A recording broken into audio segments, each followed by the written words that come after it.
December the 30th, 2023. Guys, you're looking at something that I do not know what it is. It's in our atmosphere above our planet, and it's not that high compared, but we're looking at an elevation of about 84,000 feet above the Earth. We're still into the atmosphere. As a matter of fact, the atmosphere goes up to about 330,000 feet. And at that point is where you start to see the auroras. You start to see asteroids that come in, or the meteors coming in, meteorites start to glow, things like that at 330,000 feet, which is called the Kármán line. That's the beginning of space at 330,000 feet. Now, we are not anywhere near that high. We're at 84,000 feet in this particular measurement. Your airlines, the big jets, are around 33,000 feet, so we're not quite 4 times higher than that.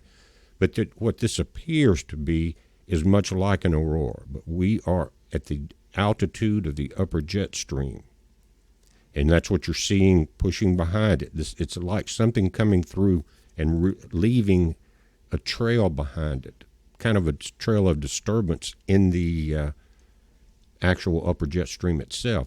The burnout reminds me kind of an aurora, but also of watching our magnetopoles models when you get a lot of sun coming, or a lot of sun pressure, or solar wind speeds increased, or you got a CME and it's striking the Earth. It bends the shields like around it like this. That's the burn-off point. But we're nowhere near any type of height like that. You got, again, and it is stationary, by the way. It's not moving. Let me pull this up a little bit. As I move it, you're going to see the model take the jet stream off of it. Check this out. I'll pause it there a moment. We'll just take a look at it again. I've seen this type of formation many times watching both the heliopause, that's the one that's around the sun, and the solar system, then the magnetopoles of our planet. Again, as we're getting solar wind coming in, it would be coming in from the left, just like the jet stream is. But what would be sitting there causing this? Now, what I want to do, guys, is I'm going to go from 84,000 feet down to 60,000 feet. This is what it looks like. It's not as strong, but it is still being indicated there. Now, if we go down to, let's say, 33,000 feet. That's about the altitude of some of the big jets. We're just getting this right there. See that? And as a matter of fact, I want to go all the way to the surface of the planet.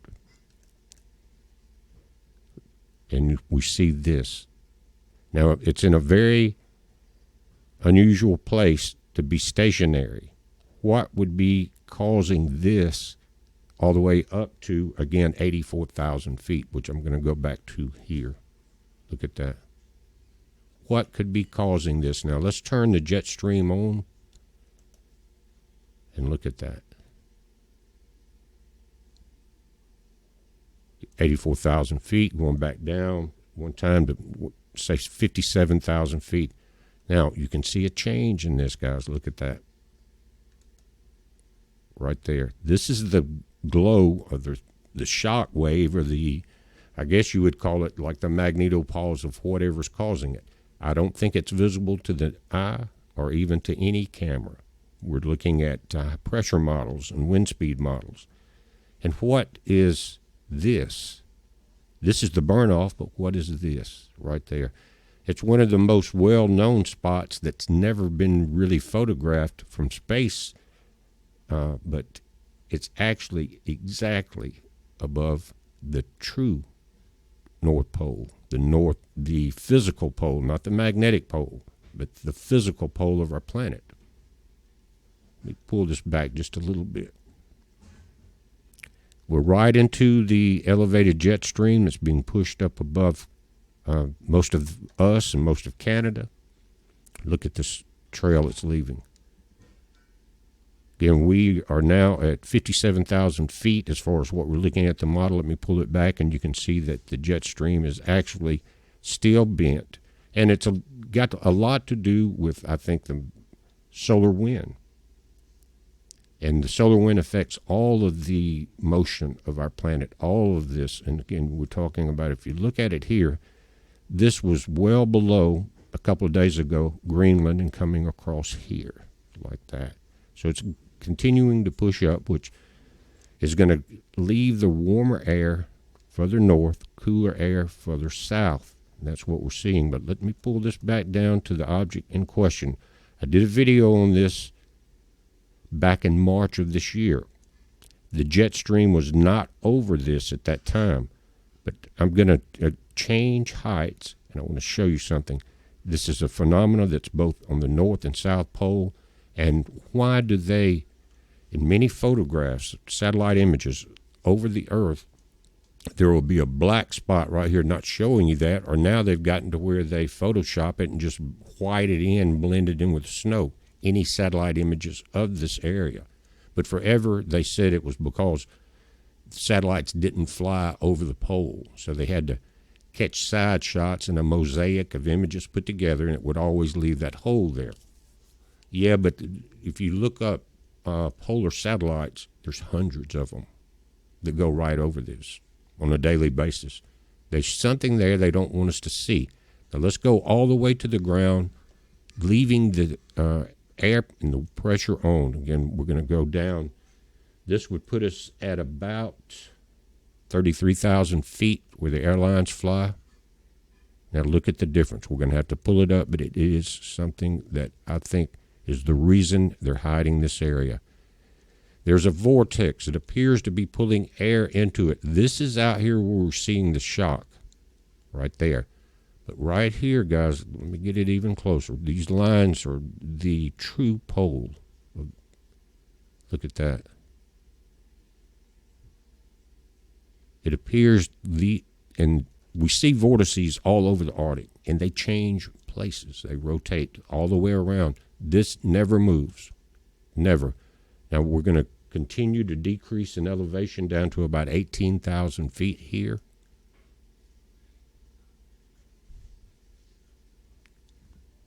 Now let's go down to about 10,000 feet above the surface. Back it out, just kind of give you an overall scope of what we're looking at. Very definite spot right at the top center. It almost looks like the winds are all being pulled into this location. I'm going to keep dropping this down. This would put us at around just about a mile high, not quite. So it's not just an upper atmospheric phenomenon. It does stand out because the jet stream is so heavy right now, because I think the magnetic lines of force on our planet are being affected by the solar winds. But check that out, guys. Pull it back up. This is the top of the planet in the physical pole.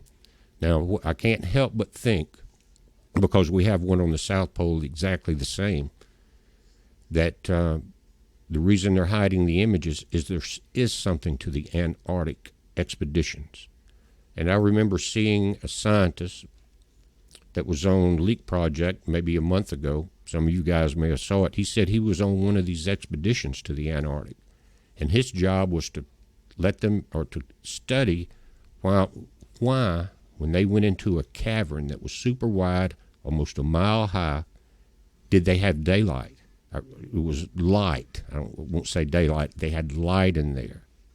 It was so high that it created weather, just like we've seen in the Superdome before. Fog or clouds get up in the very top.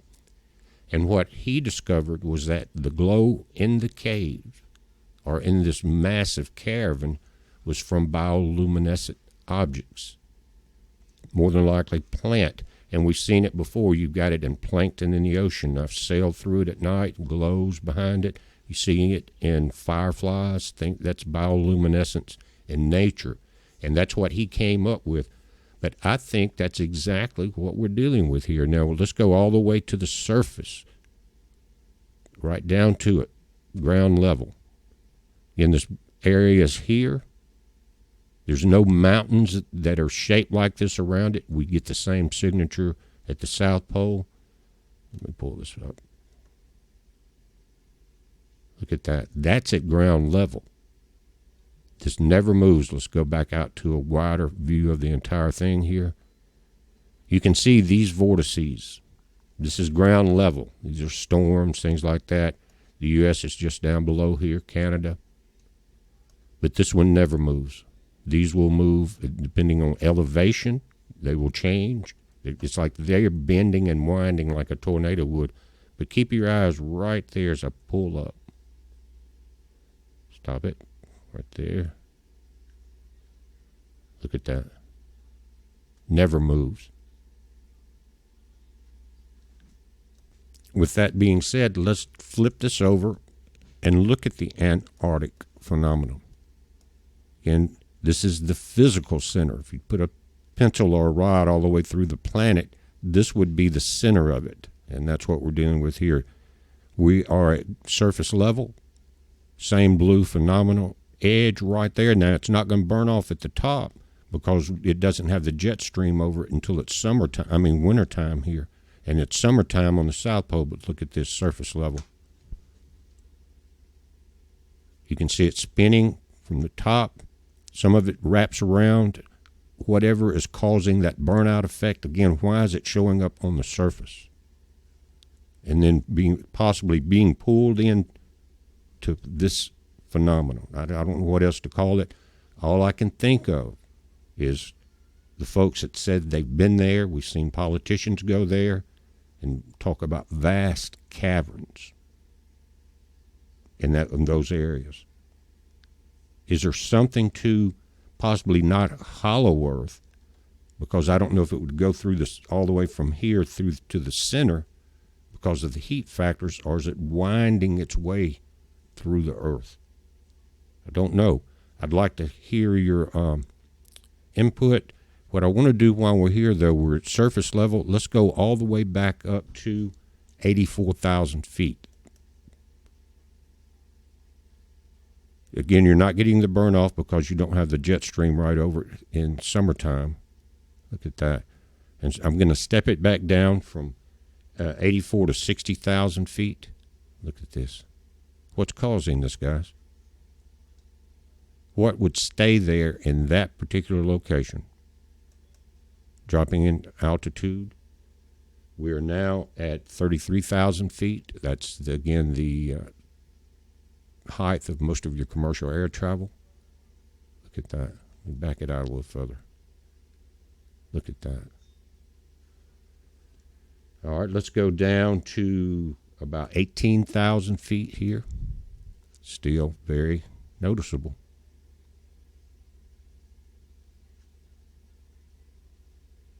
I'm going to keep dropping it. We're about 10,000 feet. Very noticeable still.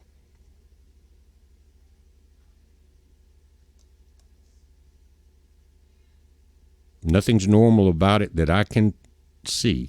I don't know what it is. We'll drop it back all the way to the surface. We're dealing with about 5,000 feet there.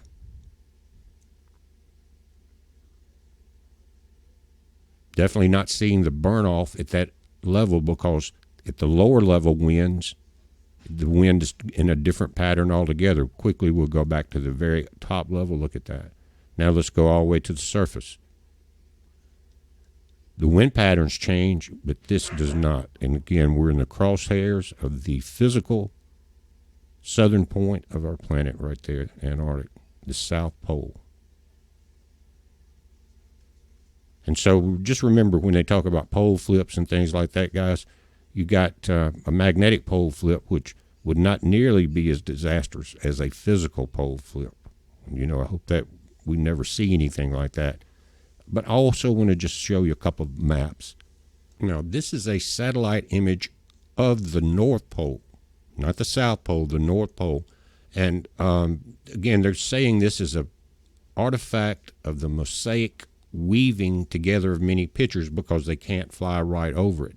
But guys, it looks different than that. It almost looks like it's either dropping off here or it's a mountain rising up. But why are they blocking it? Type in polar satellites and look at the hundreds that go over this place daily. Now they're starting to change it, But you don't see this. You see just a big white glob of Photoshop. So they can shut down these type of videos or shut down the questioning of what is really going on there. Now, another thing I want to say is we're going from surface level to 84,000 feet. That's as high as this particular model, which is NOAA Wind, can measure or does measure. Why is it a force field, or is it because not only is what we were looking at was wind being pulled in, not magnetics, but could magnetics be affecting that? Could one side be an exhaust and one be an input, an intake? Don't know. But this is the typical thing you get unless it's Photoshopped. And again, the surroundings don't look Photoshopped. It looks like there's been a lot of activity in the area. I mean, we're looking at a very wide area, and you've got the mosaic pieces in there, but it's the brightness around it, guys.